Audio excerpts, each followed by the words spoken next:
Is Polk's new XT line any good? And why did they add another bookshelf speaker?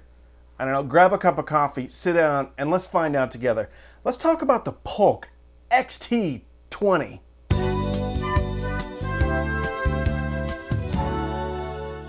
Today's sponsor is not audio related at all. It's orange Dodge Charger RT t-shirts. That's right, orange.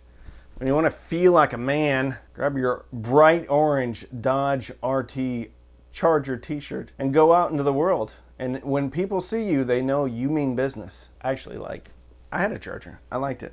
First car was a 79 Dodge Aspen RT, and it was about that color orange. Actually, my brother bought that for me for my birthday as a joke. But I tell you what, you put that thing out, you go down to Walmart and you're waiting in line to get some eggs, people are going to move out of the way.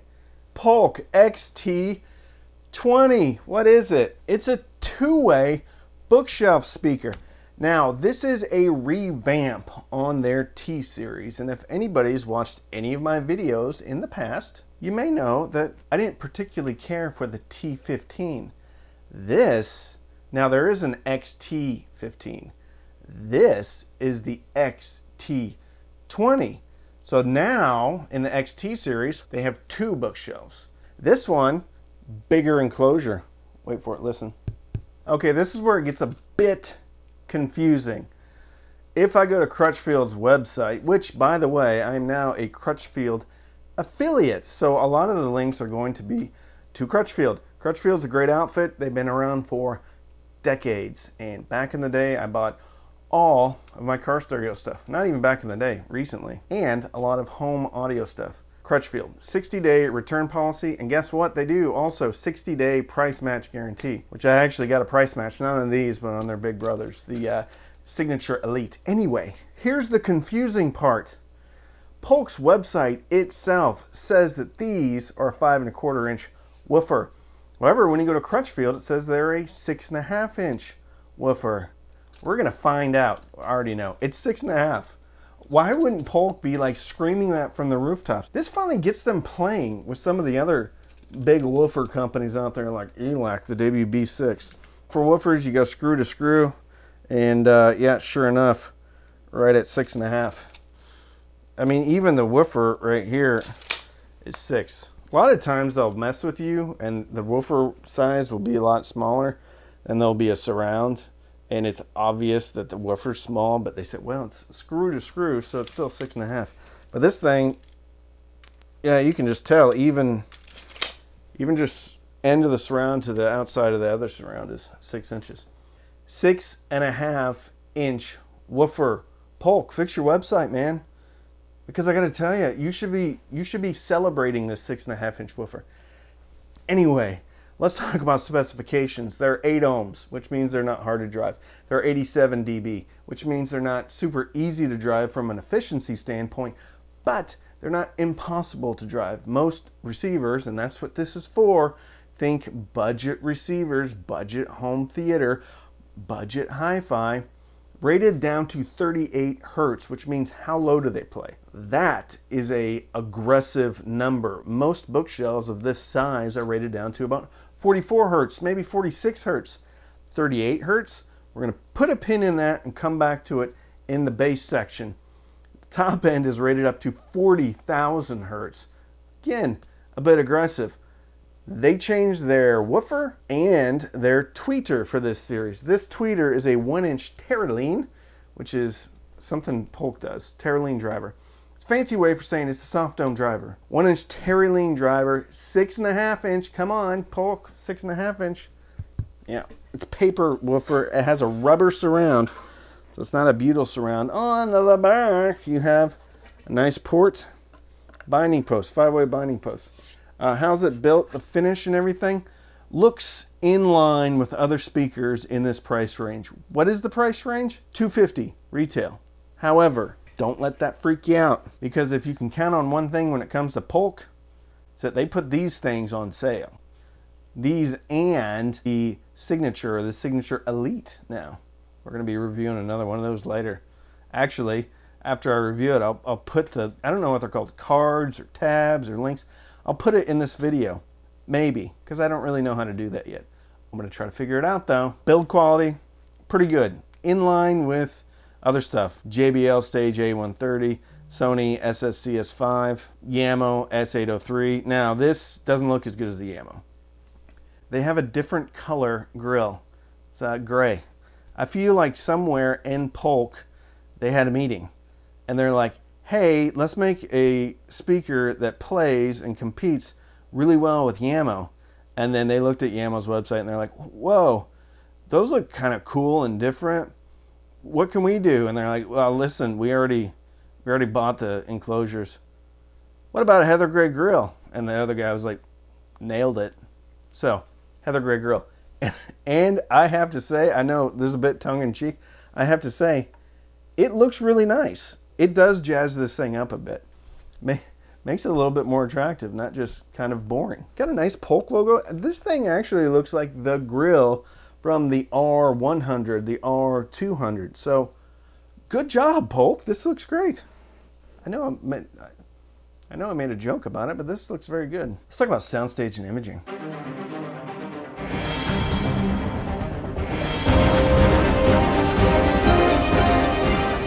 Soundstage and imaging. This tweeter, let's call it an assembly. This tweeter assembly is much more complicated than the T-series tweeter assembly. You can notice a waveguide. You can notice these little, let's call them vents, little vents that surround the tweeter. Different. Looks like someone put some thought into it. Looks like someone put some engineering into it. And I'll tell you, when it comes to soundstage and imaging, whatever they did, it paid off. These are not throw them up there and all of a sudden you're going to have this holographic experience. When I put these up there and I listen to the big songs that have a big presence, big open spaces, all the MTV records, Fleetwood Mac, Dave Matthews, Drive In, Drive Out. As far as depth of the soundstage, automatic. Off the bat, I could definitely hear depth. As far as center imaging, that's when it got more tricky. I got it to center image. I got it to center image pretty well, but I did have to play around with it. You may or may not get a great center image out of the box or after you put them, wherever you're gonna put them. Toe them in just right, you will get center image. I used Chocolate Chip Trip by Tool. Once I got the center image dialed in, there was seamless travel between the speakers. And these soundstaged actually really well beyond the boundaries of the speaker. But when I didn't have them dialed in just right, it would jump from one speaker to the other, so it wouldn't be seamless. Just play with them. Point being is they soundstage, they image. You just may have to dial them in a bit. Of course, your room, side boundaries, rear walls, things like that are going to come into play with soundstage and imaging. But this speaker, the XT, their lower tier speaker, soundstages and images better than the RTA series did. I think it's RTA series. I have a lot of Polk speakers. I have RTAs upstairs in my son's bedroom. I have the S series in my daughter's bedroom. I have the R100s here for me. So I've got some experience with Polk. And I'm telling you that the XT series images better and has a bigger sound stage than some of their upper tier speakers from 5-10 years ago. Good job. It's great. The waveguide. Somebody put some thought into this. There was a CAD designer. Someone opened up a computer and figured this out with science. I'm impressed. Good job, Polk. Let's talk about bass.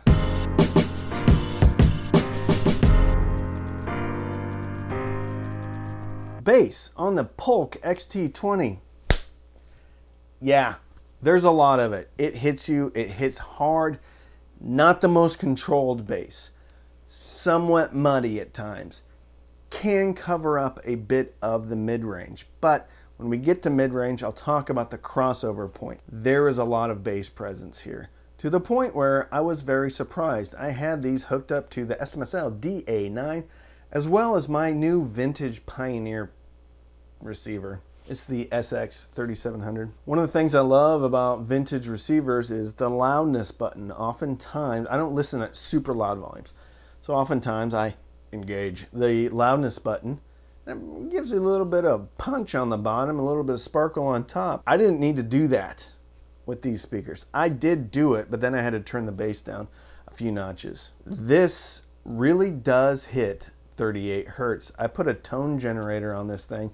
I did some sweeps, not with a microphone, but with my brain microphones, i.e. my ears. So I did some sweeps on there. Definitely goes down to 38 hertz in room. Actually, I would say that it goes down to probably 35 hertz in room, and it starts to drop off, but it drops off smoothly.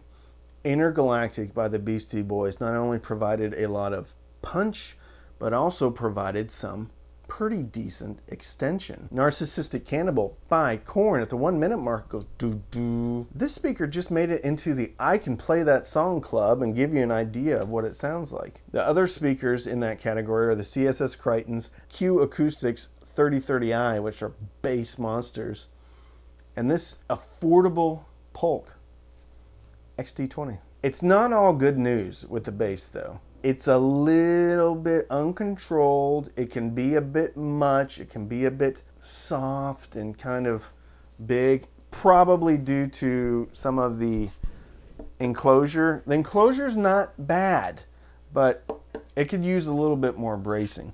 That enclosure is probably starting to vibrate at specific frequencies and throwing things out there. Point being, here's the deal. This is not some giant killer speaker, but what this is an affordable speaker with a 6.5-inch woofer that gives you a ton of bass, and I can get behind that. Even though this is not the most refined thing out there, guess what? There's not a lot of competitors out there with a 6.5-inch woofer. A little bit all over the place, but a lot of presence, good roll off, and actually doesn't feel really at all boosted. I played Highway to Hell AC/DC, and the bass drum was actually very tight. If anything, when I ran a frequency response, I noted that there was a bit of a dip at 80 hertz. So everything was smooth, and then at 80 it kind of went down and then came back up. It doesn't matter. I mean, maybe that's why it sounded so tight. Bass on this, very good, not refined, can be a bit sloppy, but at this price point, I've got zero complaints about the bass. Let's talk about mid-range.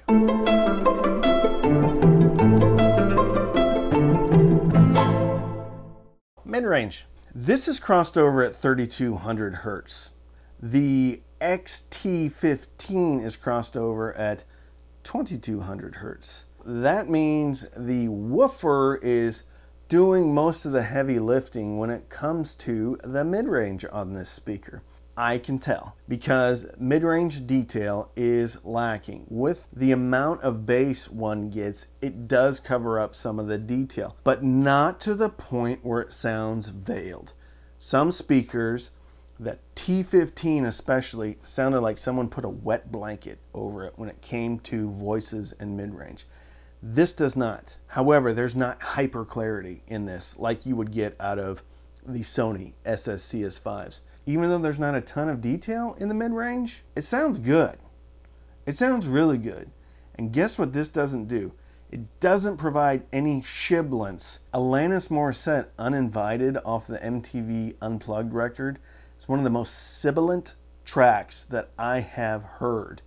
And a speaker can either tone that down or exacerbate it. That song was very listenable. That song's always listenable, but depends on the electronics, depends on your speaker. It was smooth.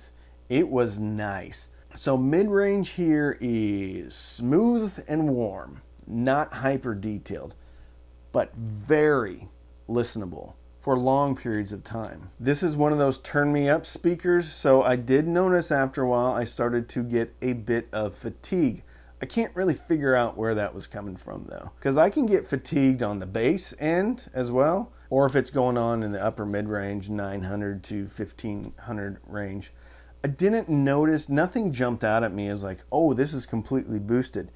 I just, after a while of listening to this, I'm getting a bit of fatigue. Not out of the box fatiguing. That's kind of counterintuitive to what I'm used to, because normally if I get fatigue, it's more on the lively end of speakers. But please don't take this as a major negative, because if anything, the mid-range is not hyper detailed, but it is very smooth and it is not sibilant. I like it.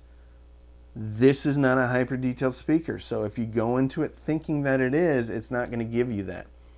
However, this is not a veiled speaker either. So there is cleanliness in the mid-range. A voice sounds like a voice. It doesn't sound like someone screaming in a dog kennel covered in a wet blanket. I don't know why anybody's in the dog kennel, but it doesn't sound like that. It sounds like someone screaming in a dog kennel without a wet blanket over it. That's quite something to end on. Let's talk about treble.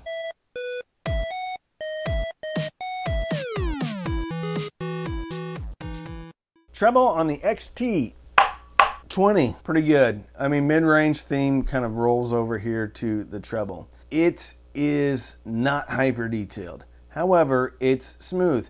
And this speaker, I don't think it's rolled off on top per se. It's just smooth. So cymbal decay is going to, now cymbal decay, after the initial hit, the decay does sound a bit veiled. It doesn't stick around as long as a lot of other speakers. But to be fair, I mean, this is a $250 speaker, and that's $250 retail. So if this thing goes down on sale to $180, we can't expect this thing to be reproducing music perfectly. We have to have reasonable expectations. Treble on here is decent. Everything sounds good, in place, not sibilant. The piano at the beginning of Another Way to Die by Jack White, not Jack Black, Jack White and Alicia Keys. I don't know if they wrote it, but they perform it. It sounds good. It doesn't sound as good as the best I've ever heard, but again, $250 speaker, retail $250 speaker, does an admirable job. Cymbals on Harvester of Sorrow, reoccurring theme, initial hit, good, decay, a little bit veiled. What are my final thoughts?